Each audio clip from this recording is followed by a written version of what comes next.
Hello student, this is Anjume from Maharaja Agarsen School Hisar. Today we start our fourth chapter, that is the accounting equation. This is very important chapter of accounts. देखिए बेटा, accounting equation हमारा बहुत ही important chapter है. इसमें क्या होता है, जैसे अब आपको ना यहाँ पर एक बैलेंस शीट दिखाई दे रही है. वैसे तो आपको बैलेंस शीट बनाना सिखाएंगे हम लोग, लेकिन वो हमारे सेकंड सेमेस्टर में आएंगी कि हम बैलेंस शीट कैसे बनाते हैं. आप इसमें बैलेंस शीट देखिए, इसकी आपको एक साइड तो क्या दिखाई दे रही है, एसेट, और एक तरफ दिखाई दे रही है लायबिलिटी. याद रखना बेटा, कंपनी में हमेशा बैलेंस शीट का जो बैलेंस होता है ना, वो हमेशा इक्वल होता है. अब इसमें एक एसेट है, एक लायबिलिटी है, मतलब कि एसेट इक्वल टू लायबिलिटी. लेकिन लायबिलिटी में ना एक वर्ड आता है कैपिटल. अगर कुछ याद हो, हमने जब बेसिक टर्म की थी ना, हमने कहा था कि कैपिटल ना फर्म की ना इंटरनल लायबिलिटी है, वो उसने ओनर को देनी होती है, और ये उसकी बाहर की लायबिलिटी है. तो इंटरनल प्लस एक्सटर्नल दो लायबिलिटी होती हैं, तो ये तो ओनर की है. तो हम इसको अलग अलग मानते हैं कि asset equal to liability plus capital. मतलब लायबिलिटी में तो कौन सी आ गई, जो एक्सटर्नल है, और कैपिटल में कौन सी हो गई, इंटरनल. तो हमारा बेटा ये फॉर्मूला है, asset equal to liability plus capital. अगर आपको ना कई बारी अगर लायबिलिटी फाइंड आउट करनी होगी तो आप फॉर्मूला क्या बना देंगे, एसेट माइनस कैपिटल. और अगर आपको कैपिटल फाइंड आउट करनी होगी तो आप फॉर्मूला क्या बना देंगे, एसेट माइनस लायबिलिटी.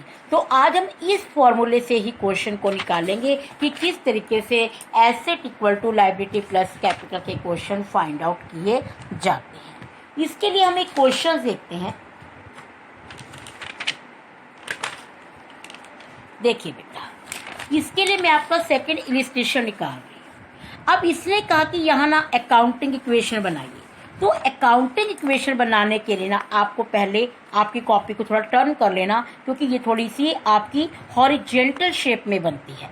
तो आप सबसे पहले लिखिए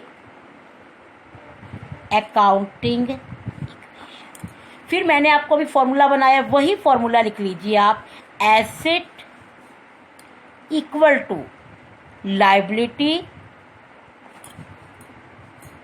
प्लस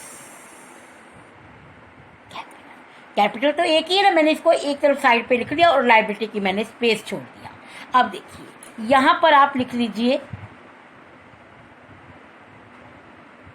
ट्रांजैक्शन. पहली ट्रांजैक्शन, जैसे अब आपकी बुक में देखिए, Mukesh started business with cash. अब आप यहां पर पहली ट्रांजैक्शन लिख दीजिए, Mukesh started business with cash. अब पहले ना आप इसकी एंट्री बनाइए कि मुकेश ने बिजनेस आरंभ किया कैश लगाकर. तो आपके पास क्या आया है और क्या गया है. आपके पास कैश आई है ना, तो आप एसेट में एक कॉलम बना दीजिए कैश. ठीक है, अब कैश आया है, कितने का कैश आया है, 80,000 का. जब 80,000 का फर्म में कैश आया, इसका मतलब फर्म का 80,000 का कैश ओनर ने लगाया है, तो फर्म की लायबिलिटी बढ़ गई. अब देखो आपका एसेट इक्वल टू लायबिलिटी का टोटल इक्वल है कि नहीं है, 80,000 इक्वल टू 80,000. अब आप यहाँ लिखिए सेकंड ट्रांजैक्शन, और यहाँ आप राइट कर लेना सेकंड ट्रांजैक्शन क्या है, परचेज गुड्स फॉर कैश. आपने नगद माल खरीदा 28,000 का. इसका मतलब फर्म में क्या इंक्रीज हो गया, स्टॉक. आपने नगद माल खरीदा, नगद माल खरीदा तो 28,000 की कैश तो क्या हो जाएगी बेटा, कम, और स्टॉक 28,000 का क्या हो जाएगा, इंक्रीज. 28,000 माइनस 28,000 जीरो हो गया ना, तो आपका वही आ गया, 80 में से 28 गया, 52,000 प्लस 28,000 बन गया 80,000. और इधर तो आपका कुछ भी ट्रांजैक्शन नहीं हुई, तो यहाँ पर 80,000 का 80,000 आ जाएगा. हो गई ये लाइन बराबर. अब आप बनाइए तीसरी ट्रांजैक्शन. तीसरी है परचेज गुड्स ऑन क्रेडिट. आपने उधार माल खरीदा 20,000 का. अब जब आप उधार माल खरीदते हैं तो आपके क्या इंक्रीज होते हैं, क्रेडिटर. तो आप लायबिलिटी में एक कॉलम बना दीजिए क्रेडिटर. आपने उधार माल खरीदा 20,000 का, तो 20,000 का आपका स्टॉक इंक्रीज हो गया. अगर आपका स्टॉक इंक्रीज हुआ है तो आपके 20,000 के क्रेडिटर भी इंक्रीज हो गए। ये देखो एसेट तरफ भी 20,000 इंक्रीज हो गया और लाइबिलिटी तरफ भी 20,000 इंक्रीज हो गया। यहाँ जीरो आया तो यहाँ पर तो आप 52,000 का 52,000 लिख दीजिए, यहाँ लिख दीजिए 48,000, यहाँ लिख दीजिए 20,000 और यहाँ लिख दीजिए 80,000।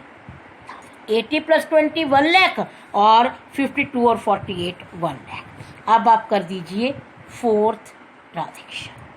फोर्थ ट्रांजेक्शन है परचेज्ड फर्नीचर फॉर कैश। आपने नगद फर्नीचर खरीदा, फर्नीचर आपकी एसेट है तो यहाँ एक कॉलम और बना दीजिए फर्नीचर का। ठीक है, कितने का खरीदा है फर्नीचर? 6,000 का। तो 6,000 की कैश क्या हो जाएगी? कम, और 6,000 का आपका फर्नीचर क्या हो जाएगा? इंक्रीज। तो 52 minus 6 46,000 plus 48,000 plus 6,000 equal to 20,000 और 80,000 अपॉन 0 80,000। फिर आपका आया पेड रेंट। आप फिफ्थ ट्रांजेक्शन लिखिए पेड रेंट। रेंट गया तो कोई एसेट लाइबिलिटी इंक्रीज डिक्रीज नहीं हुई ना, तो आप 2,000 रुपये की कैश कम कर दीजिए और यहाँ 2,000 रुपये की कैपिटल कम कर दीजिए। लेकिन आप हर लाइन में अगर आप टैली करेंगे ना तो आपका एसेट इक्वल टू लाइबिलिटी का टोटल क्या आएगा बेटा? इंक्रीज आएगा। 6,000 48,000 और 44,000। फिर आपके पास है रिसीव्ड कमीशन। आपने को 500 का कमीशन मिला तो 500 की कैश इंक्रीज हो जाएगी, क्योंकि एसेट लाइबिलिटी में तो कोई फर्क नहीं पड़ा, तो 500 की आपकी क्या हो जाएगी? कैपिटल इंक्रीज हो जाएगी। बाकी सारा आपका सेम रहेगा और इन दोनों में इंक्रीज हो जाएगा। अब आप एक और देखिए, इसने कहा सोल्ड गुड्स ऑन क्रेडिट। एक और है गया withdraw cash for private use. आपने घर के यूज के लिए पैसे निकाले, ड्राइंग है ना, तो ड्राइंग में भी कोई एसेट लाइबिलिटी का फर्क नहीं हुआ, तो 3,000 की कैश कम हो जाएगी और 3,000 की आपकी क्या हो जाएगी? कैपिटल कम हो जाएगी। फिर आगे देखिए, आगे इसने लिखा कि 30,000 की चीज थी और आपने कितने में बेची? 40,000 में बेची।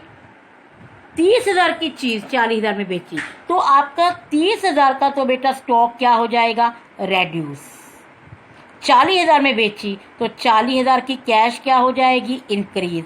जो 10,000 जो है ना, जो आपको प्रॉफिट हुआ है, उससे आपकी कैपिटल इंक्रीज होगी। दोबारा सुनिए कि आपका जितने का स्टॉक बेचा वो माइनस कर देना, जितने की कैश आई वो इंक्रीज कर देना, और जितना आपका प्रॉफिट आया है ना वो आप कैपिटल में इंक्रीज कर देना। अब नेक्स्ट है पे टू क्रेडिटर। तो आपकी कैश भी कम हो जाएगी और क्रेडिटर भी कम हो जाएगा। अब देखिए एक बार इस क्वेश्चन को कैसे करना है। देखो यहाँ ट्रांजेक्शन्स लिखी है, यहाँ आपने वही कैश 80,000 का, कैपिटल 80 की। जो चीज़ आपकी कम हुई उसको माइनस करते रहना और जो चीज़ ऐड हुई ऐड करते रहना। लास्ट में देखना बेटा आपका ये एसेट इक्वल टू लाइबिलिटी का जो बैलेंस है ना वो आपका टैली हो जाएगा। आज आप क्या करना बेटा, इसके 1 to 5 क्वेश्चन, आज आप इसके 1 to 5 क्वेश्चन ट्राई करना। आज और कल 2 दिन में आपको ये होमवर्क पूरा करना है। ओके।